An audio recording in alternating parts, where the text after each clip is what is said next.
Hello बच्चों, चलिए प्रश्न को पढ़ते हैं। यहाँ पर लिखा है, सिद्ध कीजिए कि दी ब्रोगली द्वारा जो द्रव्य तरंगों के लिए दी गई परिकल्पना है बच्चों, वो बोहर द्वारा परमाणु के संदर्भ में दिए गए राशिकरण सिद्धांत यानी क्वांटाइजेशन प्रिंसिपल का अनुपालन करती है। तो चलिए बच्चों, इस प्रश्न की मूल अवधारणा को हम देख लेते हैं। तो बच्चों, इस प्रश्न की मूल अवधारणा हम देख लेते हैं कि दी ब्रोगली ने बताया, जब कोई वस्तु या कोई द्रव्य जो है गतिमान होता है तो उसके साथ में एक तरंग भी संबद्ध होती है। और बच्चों, जिसकी तरंग दैर्ध्य को जो है हम दी ब्रोगली तरंग दैर्ध्य कहते हैं बच्चों।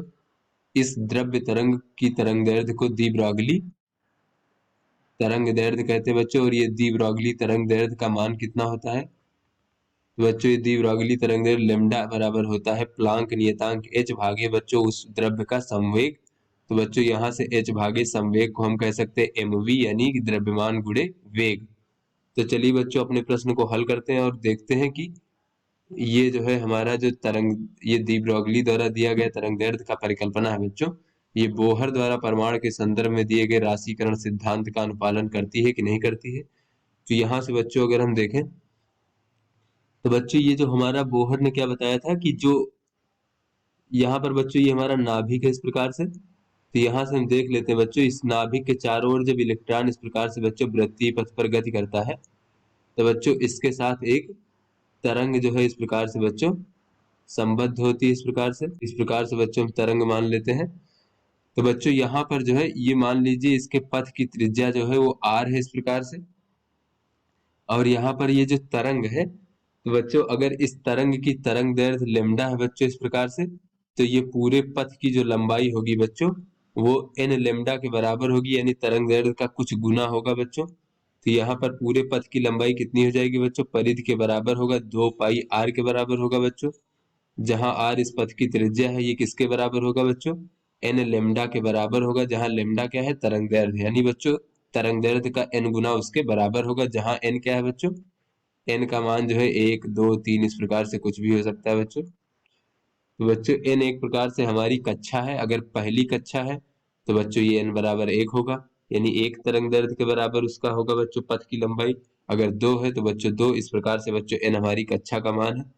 तो यहाँ से बच्चों अगर हम देखें तो बच्चों अगर हम दी ब्रोगली तरंग दैर्ध्य लेमडा का प्रयुक्त करें बच्चों, तो लेमडा बराबर होता है h भागे mv यानी कि h भागे संवेग। तो बच्चों ये हो जाएगा 2 पाई r बराबर n, और ये हो जाएगा h भागे mv।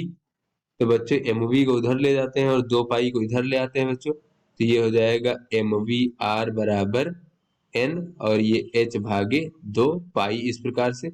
और यही जो है बच्चों हमारा बोहर का राशिकरण सिद्धांत है बच्चों। तो अतः बच्चों हमने इसके दी ब्रोगली तरंग दैर्ध्य के प्रयोग से बोहर के राशिकरण सिद्धांत को सिद्ध कर दिया है। अतः बच्चों ये उसका अनुपालन करता है। तो बच्चों बोहर का राशिकरण सिद्धांत क्या है?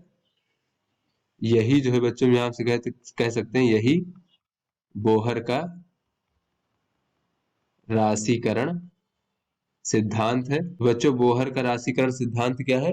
ये है बच्चों कि हमारा जो है इलेक्ट्रॉन उसी त्रिज्या की कक्षा में बच्चों उसी त्रिज्या की कक्षा में गति करता है, जहां पर बच्चों गति करने से उसका जो कोणीय संवेग है mvr, वो h भागे 2 पाई का जो है पूर्ण गुणज है। तो बच्चों h भागे 2 पाई का जो पूर्ण गुणज रहेगा बच्चों, उसी के गुणांक में रहेगा, चाहे एक h भागे 2 पाई हो, चाहे 2 h भागे 2 पाई हो, या 3 4 5 कुछ भी।